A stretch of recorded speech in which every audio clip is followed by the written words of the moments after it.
1991, deep in a remote village in Ukraine, neighbors made a shocking discovery that would baffle scientists, psychologists, and the world for years to come.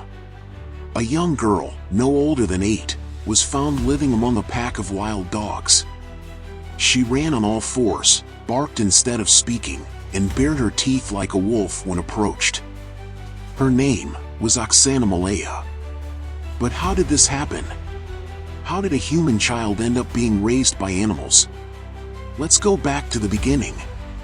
Oksana was born in 1983 to a deeply troubled family. Her parents were alcoholics, neglectful, and unfit to care for a child. One night, when she was just 3 years old, Oksana wandered out of her home and into the freezing cold. In a desperate search for warmth and comfort, she crawled into the wooden dog kennel outside.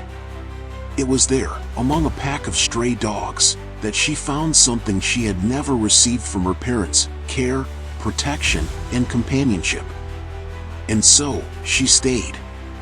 Days turned into weeks, weeks into months, and months into years. As time passed, Oksana's human behaviors faded. Instead, she adapted to the ways of the dogs around her.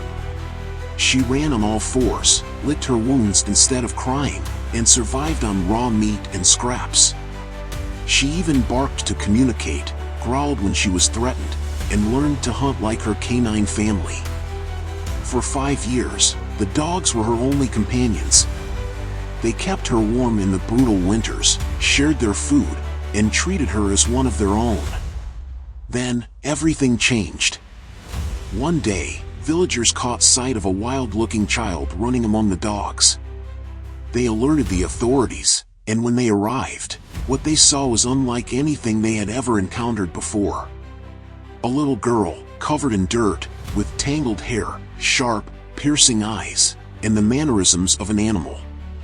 When they tried to take her away, the dogs protected her fiercely, growling and snapping at anyone who came close. It took multiple attempts to separate Oksana from the pack. But eventually, she was rescued and taken to a children's home. But the real challenge was only beginning. Years of living with dogs had robbed her of human language and basic social skills. She couldn't speak, only bark and whimper. She couldn't understand human emotions, only pack loyalty. Doctors and psychologists worked tirelessly to reintegrate her into society. Slowly, through therapy and patience, Oksana began to learn to walk upright, talk again, and reconnect with her humanity. But some things never changed. Even as she grew older, traces of her past remained: her instinct to run on all fours, her heightened senses, and the deep, unbreakable bond she still had with dogs. Today, Oksana Malaya lives a quiet life, working on a farm where she cares for animals, her first family. Her story remains one of the most astonishing cases of feral children in history, a tragic reminder of what happens when human love is absent, and a testament to the incredible resilience of the human spirit. But the question remains: was Oksana truly raised by wolves? Or was she simply abandoned, and found love in the only place she could? What do you think?